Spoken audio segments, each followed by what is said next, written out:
या खोल्या बघा, इथेच तयार होतात प्रशासकीय अधिकारी आणि हेच अधिकारी भविष्यात राज्य चालवणार आहेत। अगदी हातभर अंतर असलेला अशा खुराड्यासारख्या आकाराच्या या खोल्या, याच खोल्यामध्ये राहणारे तरुण बघतात अधिकारी होण्याचं स्वप्न। अहमदनगर जिल्ह्यातील पाथर्डी, शेगाव, श्रीगोंदा तसेच आष्टी, बीड या भागातून अधिकारी होण्याचे स्वप्न बाळगून हजारो तरुण नगरमध्ये येतात आणि इथेच त्यांच्या स्वप्नांची सुरुवात होते। एखाद्या अधिकाऱ्याचे भाषण, अनेक प्रेरणादायी पुस्तकं वाचून प्रभावित झालेली मुलं शहरात येतात आणि या छोट्या छोट्या खोल्यांमध्ये राहून MPSCचा तासनतास अभ्यास करतात। मेसचा खर्च, रूम भाडे आणि क्लासची फी यासाठी हजारो रुपये खर्च येतो। मात्र एवढं करूनही त्यातील अधिकारी होण्यापर्यंत अगदी थोडे जण पोहोचतात। मात्र या विद्यार्थ्यांचा ग्रामीण भागातून येऊन अधिकारी होण्यापर्यंतचा हा प्रवास अनेक गोष्टी शिकवून जातो। इथं आम्ही एका रूममध्ये 1 RK रूममध्ये 5 ते 6 जण राहतोय। त्यासाठी 1000-1200 रुपये भाडं द्यावं लागते। मेससाठी 2000 रुपये खर्च करावा लागतोय। आमच्या अभ्यासिकेचे फीज आहे 500 रुपये महिना आणि एवढा सर्व हे असताना आम्हाला एवढी आमची आर्थिक परिस्थिती नाही आहे। सर्व काही जो काही म्हणजे मानसिक दबाव येतोय तो आमच्यावर हे होतंय आणि मी स्वतः 2018 पासून पोलीस भरती करतोय।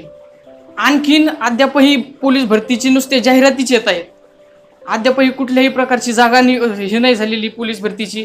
कुठल्याही प्रकारचं नुसते आश्वासनच दिली जातात आणि त्या आश्वासनानं आम्ही नुसते बेकार होऊन जातोय। स्पर्धा परीक्षेचा अभ्यास करत असताना दुर्दैवाने अपयश आलं तर या विद्यार्थ्यांची उमेदीची वर्षही हातातून निघून जातात आणि नंतर राहते ती फक्त आणि फक्त निराशा। पोरांवर एवढी परिस्थिती वाईट आहे, घरून पैसे यायचे बंद झालेत, पोरांना हाताने बनवून जेवण करून खावं लागते। माझं वैयक्तिक सांगायचं म्हटलं तर माझी इंजिनिअरिंग पूर्ण झाली, मी मागच्या 3 मेन्स दिल्या, त्याचा अजून निकाल आलेला नाही। ही आत्ताची राज्यसेवा फ्री झाली, त्याची अजून सेकंड आन्सर की आली नाही। मागच्या वनसेवेचा इंटरव्ह्यू बाकी आहे। राज्य सरकारने 2019 पासून नुसतं वेळ काढूपणाचं धोरण चालू ठेवलेलं आहे। MPSCची परीक्षा पास होऊनही फक्त मुलाखत लवकर न झाल्याने आलेली निराशा काय करू शकते हे कालच्या पुण्यात घडलेल्या घटनेने दाखवून दिलंय। काल महाराष्ट्रामध्ये एक अतिशय दुःखद घटना झाली। स्वप्नील लोणकर हा MPSC उत्तीर्ण असणारा विद्यार्थी आत्महत्या करण्याच्या टोकापर्यंत पोहोचला गेला। संबंध महाराष्ट्रातील स्पर्धा परीक्षा क्षेत्रामध्ये ही बातमी वाऱ्यासारखी व आत्मचिंतन करण्यासारखी त्या ठिकाणी आहे। इथं अनेक महत्त्वाच्या गोष्टी अडथळा ठरत आहेत। स्पर्धा परीक्षा करणारा विद्यार्थी हा सर्वसामान्य कुटुंबातील असतो। तो ज्यावेळेस शहरात येतो त्यावेळेस त्या ठिकाणी अभ्यासिका, रूम भाडा असेल, क्लासची फी असेल, या अशा अनेक अडचणीला तो सामोरे जात असतो। वरतून घरच्यांचा सुद्धा अपेक्षा असतात, त्याने ठरत स्वतःसाठी वेळ दिला असतो, 1-2 वर्षात मला पोस्ट काढायची।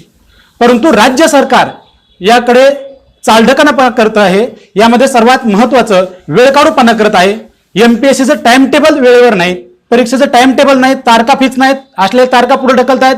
पोलीस भरती 3-3, 4-4 वर्ष होत नाही, त्यावेळेस विद्यार्थ्यांचं वय संपत असल्यानंतर विद्यार्थी डिप्रेशनमध्ये जात आहे। त्यामुळे राज्य सरकारनं इथं या विषयावर लवकरात लवकर योग्य निर्णय घ्यावा अशी संबंध स्पर्धा परीक्षा करणाऱ्या विद्यार्थ्यांची अपेक्षा आहे।